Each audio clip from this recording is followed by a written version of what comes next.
విజయవాడలో ముఖ్యమంత్రి చంద్రబాబు నాయుడు మాట్లాడుతున్నారు. ప్రత్యక్ష ప్రసారం ద్వారా చూద్దాం. మానవైన ఫోటోలు తీసుకుంటూ ఇప్పుడు నేను చూశాను, ఇన్నోవేషన్స్ కూడా వెళ్ళిపోయారు. మామూలుగా కోకో అయితే ట్రెడిషనల్గా ప్రతి ఒక్కరూ దాన్ని లేబర్ పెట్టి చేసేది. ఇక్కడే ఒక యువకుడు బీటెక్ యువకుడు ఒక మెకనైజేషన్కి వెళ్ళి 30 రూపాయలు కేజీకి అయ్యేది ఇప్పుడు ₹50 పెట్టి చేశాడంటే అది నిజమైన ఇన్నోవేషన్ అని చెప్పి కూడా నేను మీకు తెలియజేస్తున్నాను. రైతుల్లో కూడా శాస్త్రవేత్తలు ఉన్నారు. ఇది చూసినప్పుడు చాలా సంతోషం ఇస్తుంది.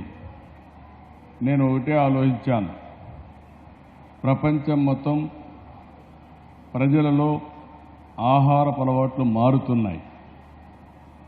ఆ మారే దాంట్లో మీరు ఒకసారి చూస్తే ఒకప్పుడు అందరూ కూడా బియ్యం తినేవారు, గోధుమలు తినేవారు, దాంతోనే సరిపెట్టుకునే పరిస్థితి. కానీ ఈరోజు హెల్త్ విషయంలో చాలా జాగ్రత్తలు తీసుకుంటున్నారు. రెండోది కూడా మనం ఒకసారి ఆలోచిస్తే ప్రతి ఒక్కరూ ఫుడ్ హ్యాబిట్స్ అన్నీ పూర్తిగా మారిపోయే పరిస్థితి వచ్చింది. ప్రత్యేకంగా మన రాష్ట్రంలో ఎక్కువ రైస్ తిని డయాబెటీస్ పేషెంట్స్ ఎక్కువ అయిపోయారు. షుగరు డయాబెటిక్ ఎక్కువ ఉండే పరిస్థితి వస్తూ ఉంది. ఇప్పుడు ఇక్కడ కూడా ఫుడ్ హ్యాబిట్స్ పూర్తిగా మారుతున్నాయి. ఇది శుభ పరిణామం.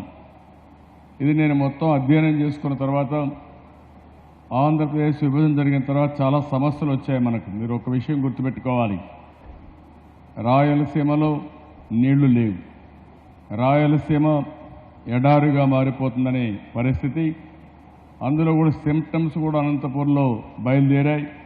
ఒక 50 కోట్ల రూపాయలు శాంక్షన్ చేసి రాయదుర్గలో డెజర్టిఫికేషన్ అవుతా ఉంటే దాన్ని కంట్రోల్ చేయడానికి డబ్బులు ఖర్చు పెట్టాం. అలాంటి పరిస్థితి తీసుకొచ్చే పరిస్థితికి వచ్చాం.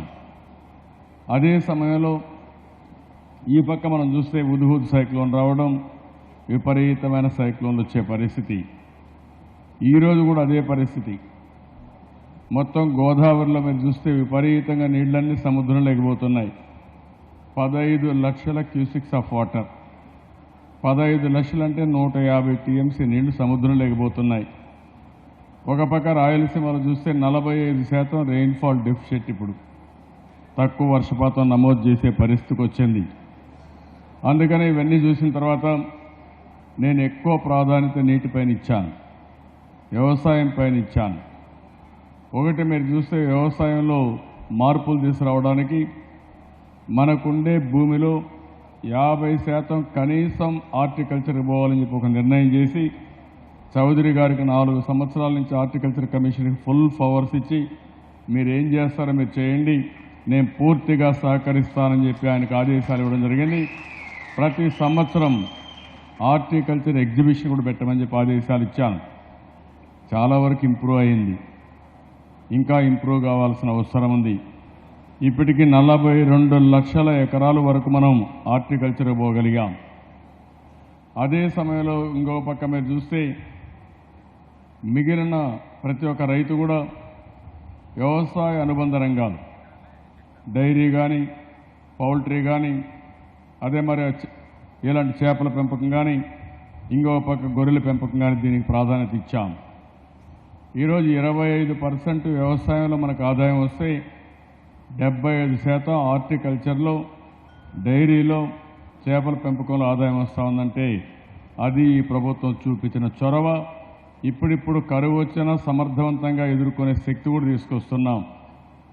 నేను ఆ రోజు ఒకటే ఆలోచించాను, కరువు వస్తూ ఉంది, దీనికి ఒకటే మార్గం, నీళ్లను ఏ విధంగా మీకు ఇవ్వాలని ఆలోచించాను రైతాంగానికి.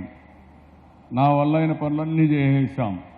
విత్తనాలు కొరత లేదు, కరెంటు కొరత లేదు, ఇంకొక పక్కన మీరు చూస్తే ఎరువుల కొరత లేదు, ఇంకొక పక్క మైక్రో న్యూట్రియంట్స్ కొరత లేదు.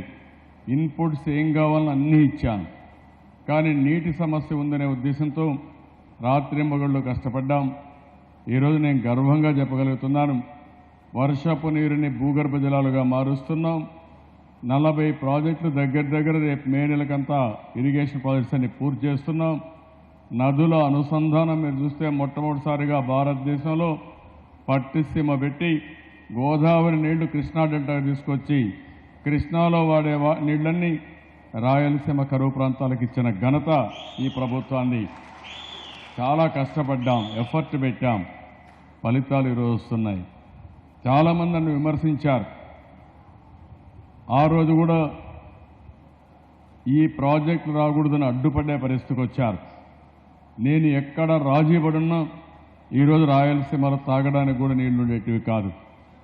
ఎక్కడా రాజీ పడకుండా ఎవరెన్ని చెప్పినా వినకుండా ఈరోజు 55% 55 నుంచి 60% కడపలో వర్షం పడకపోయినా